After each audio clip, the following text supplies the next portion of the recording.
And in the Impact segment tonight, in the Week in Review from the Ingraham angle, it's all about freedom of speech.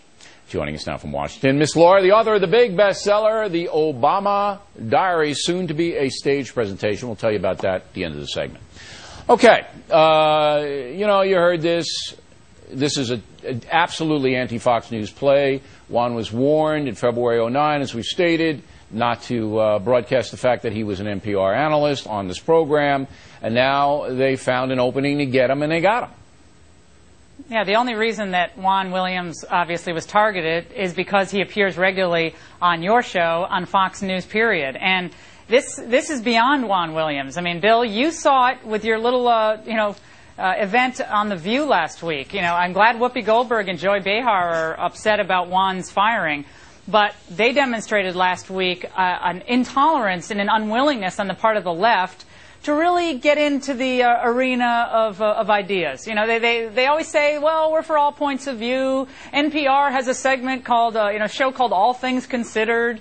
And it turns out there aren't all things considered. There's a few viewpoints that are considered and considered worthy of airing. And the same deal happened on The View when they walked out. I think this ends up being an attempt to shut down debate and an honest conversation about complicated issues. And it's clearly meant to intimidate others from speaking out, especially, Bill, I think minorities. And Juan touched on this. If you're a woman or a Latino or an African American, you are supposed to toe a certain line in the media. And if you don't, they will target you, they will watch every word you say, and if it's Media Matters, they'll tape everything you say, and they won't stop until they drive you off the air. That's the goal here. I think it's the goal that they have toward you and pretty much everyone on Fox News. Okay, now, NPR, though, is an interesting case because it does take public money, as we pointed out, and it does, they say it leans left. It doesn't lean left. It promotes left-wing causes, does it not? Of course it does. And just last week, on October 14th, Sean Wilentz, very liberal writer, and Terry Gross did a whole segment on NPR.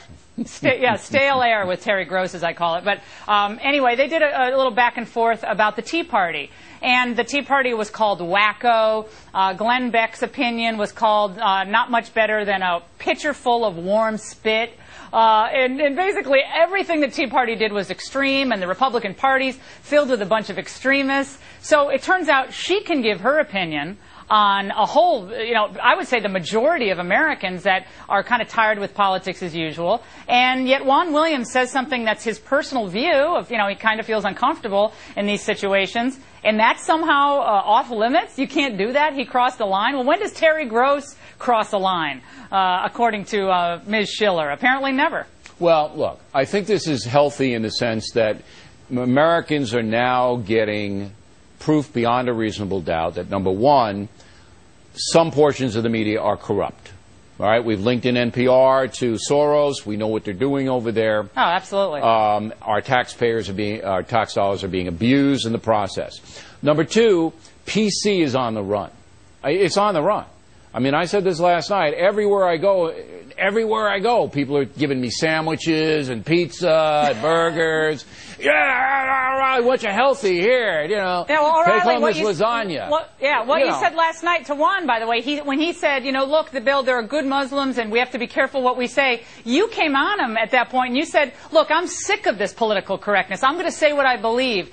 I think people across the country, when you said that, and on my radio show today, I played that clip, people were cheering.